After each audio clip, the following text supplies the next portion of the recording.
ధన్యవాదాలు మేడం. నంద్యాల సమగ్రతను సమగ్రంగా వివరించిన మీకు కృతజ్ఞతలు తెలియజేస్తూ తదుపరి మంత్రివర్యులు బీసీ జనార్దన్ సార్ గారిని ప్రసంగించవలసిందిగా కోరుతున్నాం.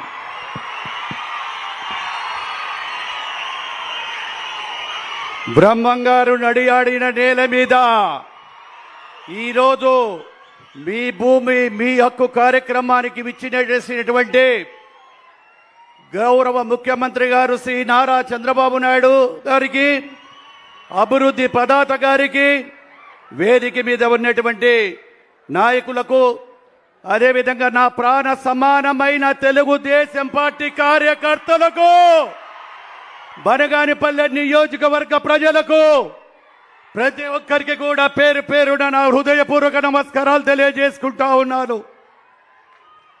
సార్, ఇక్కడ ముఖ్యంగా మీరు పెట్టినటువంటి ఈ యొక్క రాయలసీమకు కానీ నంద్యాల పార్లమెంటుకు కానీ గతంలో 5 సంవత్సరాలు అధికారంలో ఉన్నారు సార్. ఆ 5 సంవత్సరాలు వాళ్ళు అరాచక పాలన చేశారు. ఏ రోజు అభివృద్ధి గురించి ఆలోచన చేయలేదు. ఈ యొక్క సైకిల్ గొడ్డలు పార్టీ ప్రతి ఒక్క అభివృద్ధిలో ఆ రోజు 14 నుంచి 19 వరకు మనకు మీరు ఇచ్చినటువంటి అభివృద్ధి మేము చేస్తే ఆ అభివృద్ధిని కూడా మధ్యన ఆపేసి ఆ రోజు అభివృద్ధిని కూడా అడ్డుకోవడం జరిగింది సార్. ఈడ ఒక్క విషయం చెప్పదలుచుకున్నాను సార్ ప్రజలందరికీ కూడా. పాపాత్ముడికి మంచి పాలకుడికి మధ్య తేడాను మనం మరిచిపోకూడదు. ఫ్రాక్షన్ కాదు ఫ్యాక్టరీలు రావాలి, కచ్చలు కాదు కంపెనీలు రావాలి, వలసలు కాదు వెలుగులు రావాలి. ఆయన మన జీవితాలు మారుస్తాడు. మనం చేయాల్సింది చెప్పింది ఫాలో అవ్వడమే.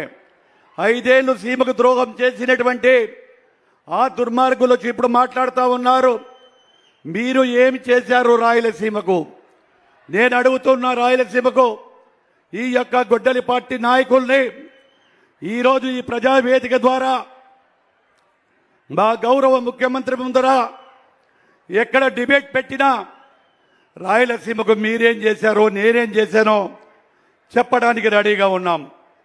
గత 5 సంవత్సరాలలో ఇదే పార్లమెంటుకు కానీ బనగానపల్లె నియోజకవర్గానికి ఆ రోజు ఎన్నో దౌర్జన్యాలు చేశారు, కేసులు పెట్టారు. వైఎస్ఆర్ పార్టీ నాయకులు మమ్మల్ని అనగదొక్కాలని చెప్తే మీరిచ్చిన స్ఫూర్తితో వాళ్ళను అనగదొక్కుంటూ తెలుగుదేశం పార్టీని జెండాను మీరిచ్చినటువంటి సహాయ సహకారాలతో రెపరెపలాడించి గెలిచడం జరిగింది సార్.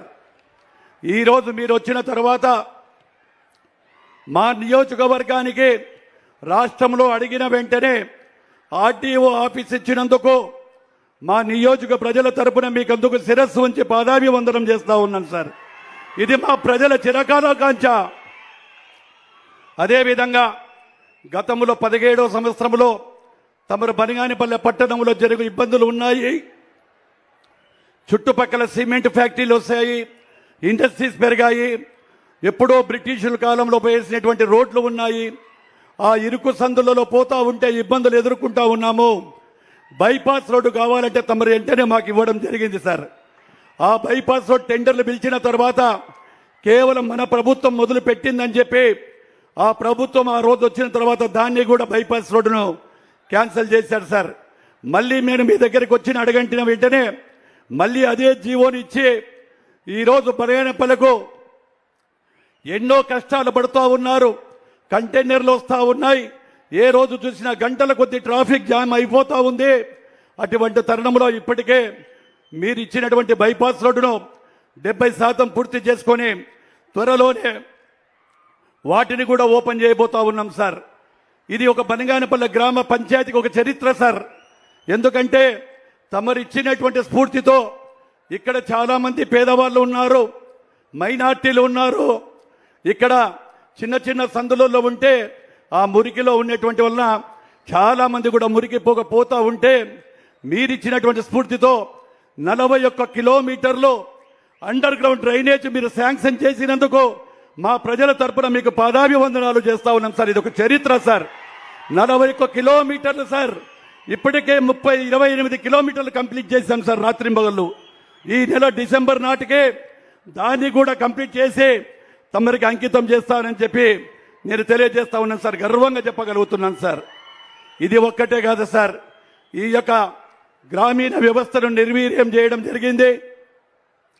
వారు గ్రామీణ వ్యవస్థను నిర్వీర్యం 5 ఏళ్లు చేస్తే ఇప్పటికే ప్రతి గ్రామంలో కూడా ఎన్ఆర్జీఎస్ ద్వారా కానీ డిఎంఎఫ్ ద్వారా కానీ ప్రతి గ్రామానికి 80 లక్షల నుంచి ₹1 కోటి వరకు నిధులు వెచ్చించి చాలా గ్రామాల్లో కూడా చేయడం జరిగింది సార్.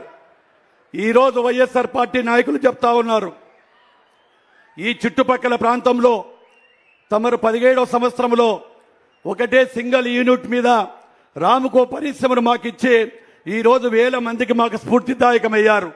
ఇదే గొడ్డలి పార్టీ వారు, ఇదే గొడ్డలి పార్టీ నాయకుడు జగన్మోహన్ రెడ్డి గారు ఆ రోజు ఆల్ట్రాటెక్ ఫ్యాక్టరీ వాళ్ళు కట్టాలంటే కమిషన్ల కోసం ఇవ్వాలని చెప్తే ఈరోజు తమరు వచ్చిన తర్వాత ఈ యొక్క ఆల్ట్రాటెక్ ఫ్యాక్టరీకి ఇస్తే అది కూడా తమరి చేతుల మీద 3-4 నెలలలో అది కూడా ఓపెన్ కాబోతుందని గర్వంగా చెప్పగలుగుతా ఉన్నాను సార్. అదేవిధంగా ఈరోజు నియోజకవర్గంలోనే కాదు, చుట్టుపక్కల కూడా నంద్యాల ప్రాంతంలో గుంతలమయమైనటువంటి ఈ రాష్ట్రాన్ని తమరు ఇచ్చినటువంటి ఆదేశాల మేరకు జిల్లాలో ఎక్కడ కూడా గుంతలు లేని విధంగా చేసి ఆర్ఎన్బి రోడ్లు కూడా వేయడం జరిగింది సార్. ఇక్కడ తమరికి మేము ఒకటి అడుగుతా ఉన్నాం సార్. ఎస్ఆర్బిసి 1990లో ఇక్కడ వేయడం జరిగింది. దాని తర్వాత 1990 తర్వాత కింద కాలువలకు నీళ్లు పోవడం లేదు. అవన్నీ కూడా చాలా ఇబ్బందులు పడుతున్నాం. దయచేసి తమరు అదొక్కటి కూడా మాకు ఈ యొక్క ఎస్ఆర్పిసి కాలువ మీద ఆధారపడినటువంటి చాలా 1,25,000 ఎకరాలు వ్యవసాయం మీద ఆధారపడినటువంటి మా నియోజకవర్గ ప్రజలకు మీరు ఈరోజు సాయం చేస్తారని వాగ్దానం చేస్తారని తమరి మిమ్మల్ని కోరుకుంటా ఉన్నాను సార్. అదేవిధంగా ఏదైతే బీసీ హాస్టల్కు సంబంధించి తమరే నాకు జీవో ఇచ్చారు సార్. దాదాపుగా 900 మంది విద్యార్థులు 900 మంది విద్యార్థులకు ఇక్కడ వసతి సౌకర్యం లేక ఇబ్బందులు పడుతూ ఉన్నారు.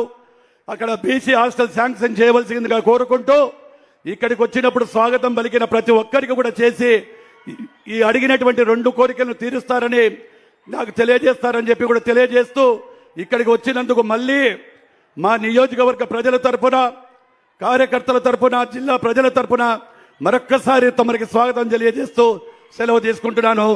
జై హింద్, జై తెలుగుదేశం, జై చంద్రబాబు నాయుడు గారు. థ్యాంక్ యూ, ధన్యవాదాలు సార్. బనగానపల్లె సమగ్రతను వివరించిన మీకు కృతజ్ఞతలు తెలియజేస్తూ కార్యక్రమంలో తదుపరి పట్టాదార్ పాస్ పుస్తకాల లక్ష్యాలను సంక్షిప్త సుందరంగా తెలియజేయవలసిందిగా సర్వేర్ మురళి గారిని కోరుతున్నాను.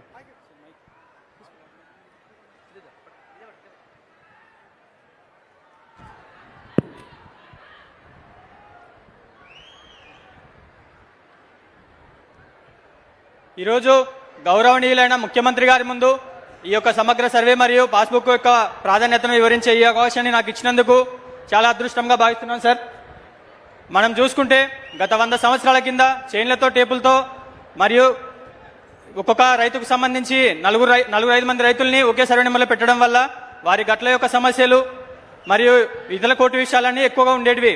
ఇవన్నీ సమస్యలను పరిష్కరించడానికి మన గౌరవ ముఖ్యమంత్రి గారు 2018 సమయంలో కార్స్ నెట్వర్క్ మరియు శాటిలైట్ సిస్టమ్ని మన రాష్ట్రంలో ఇంప్లిమెంట్ చేశారు. దీని ద్వారా రోవర్ల ద్వారా ఒక్కొక్క సర్వే నెంబర్ను మళ్లీ కొల్చడం ద్వారా ప్రతి ఒక్క రైతుకు వారి యొక్క పొలం యొక్క ఖచ్చితమైన సమాచారాన్ని వారి సమక్షంలోనే ప్రవేశపెట్టవచ్చు. ఈ సర్వే ద్వారా మనం చూసుకుంటే ఇప్పుడు గ్రౌండ్ ట్రూతింగ్ ద్వారా ప్రతి గ్రామంలో గ్రామ సభలు నిర్వహించి ప్రతి ఒక్క రైతుకి ముందుగానే నోటీస్ ద్వారా తెలిపి వారి యొక్క సమక్షంలోనే వారి పొలాలను కొలిచి వారి యొక్క విస్తీర్ణంను అక్కడికక్కడే చెప్పబడుతుంది. ఈ విస్తీర్ణంను చెప్పిన తర్వాత వారి యొక్క రికార్డులను మొత్తం వెరిఫై చేసి దాని తర్వాత మనకి ఈ 13 ఫీచర్స్ గల పాస్బుక్ని ప్రతి ఒక్క రైతుకి ఇవ్వబడుతుంది. ఇప్పుడు మనం చూసుకుంటే మీ దగ్గర ఉన్న పాస్బుక్ను ఒకసారి గమనిస్తే ముందుగా నీలిరంగు పాస్బుక్ మీద బంగారు వర్ణంతో మన ఆంధ్రప్రదేశ్ ప్రభుత్వ గౌరవ రాజముద్ర ఇక్కడ ముద్రించబడి ఉంటుంది. భూ యాజమాన్యపు హక్కు పత్రం మరియు పట్టదారు పాస్ పుస్తకం, ఆంధ్ర ప్రభుత్వం, రెవెన్యూ శాఖ, మీ భూమి మీ హక్కు, ఈ విధంగా బంగారు వర్ణంతో మన పట్టదారు పాస్బుక్ మీద ప్రతి ఒక్క బుక్ మీద ప్రింట్ అయి ఉంటుంది. తర్వాత ఈ యొక్క అట్టను గమనిస్తే మీరు ఈ యొక్క అట్ట 44 మిల్లీమీటర్ల థిక్నెస్తో ఇక్కడ ఉంటుంది. ఈ అట్టను ఎవరు చింపలేరు. తర్వాత వచ్చేసి ఎటువంటి కెమికల్స్కు ఇది రియాక్ట్ కాదు. తర్వాత వచ్చేసి ఈ యొక్క ప్రతి ఒక్క పేపరు ఈ బుక్లోకి సంబంధించి ఫైబర్ మెటీరియల్తో ప్రింట్ అయి ఉంటుంది. కావున ఈ ప్రతి ఒక్క పేపర్ని మనం చింపడానికి కూడా ఏదైనా కెమికల్స్ వేసి డ్యామేజ్ చేయడానికి కూడా కుదరదు. తర్వాత వచ్చేసి మీరు ఇక్కడ గమనిస్తే ప్రతి ఒక్క రైతు పేరు ఇక్కడ 2వ పేజీలో ఉంటుంది. 2వ పేజీలో రైట్ సైడ్ కార్నర్కి బంగారు వర్ణంతో సంబంధించిన మనకి రాజముద్ర కలిగి ఉంటుంది. ఈ రాజముద్రని మనం యూవీ లైట్లో స్కాన్ చేసినప్పటికీ ఇది వెలిగి మనకి ఇది ఒరిజినల్ బుక్ అని తెలుస్తుంది. తర్వాత వచ్చేసి ఈ బుక్లో సిల్వర్ మనకి 100 రూపాయల నోట్లు 500 రూపాయల నోట్ల మీద ఏ విధంగా అయితే సిల్వర్ లైన్ ఉంటుందో ఈ బుక్లో కూడా మనకి ఒరిజినల్ బుక్ అని తెలపడానికి సిల్వర్ లైన్ ఉంటుంది. ఈ బుక్ని ఏదైనా స్కాన్ చేసినప్పుడు కానీ లేకపోతే ఎవరైనా ట్యాంపర్ చేయాలని ప్రయత్నిస్తే ఇక్కడ వాయిడ్ అనే వాళ్ళకి సింబల్ పడుతుంది. దాని ద్వారా మనకి ఇది ఒరిజినల్ బుక్ డూప్లికేట్ బుక్ అని తెలుస్తుంది. తర్వాత వచ్చేసి తర్వాత పేజీలలో వారి యొక్క వివరాలు, సర్వే నెంబర్కి సంబంధించిన వివరాలు, విస్తీర్ణం సంబంధించిన వివరాలు ఉంటాయి. దాని కింద ఉన్న QR కోడ్ స్కాన్ చేస్తే ప్రతి ఒక్క రైతు యొక్క డీటెయిల్స్ వారి ఫోన్లోనే తెలుసుకోవడానికి వీలవుతుంది. నెక్స్ట్ పేజ్ మనం గమనిస్తే ప్రతి రైతుకు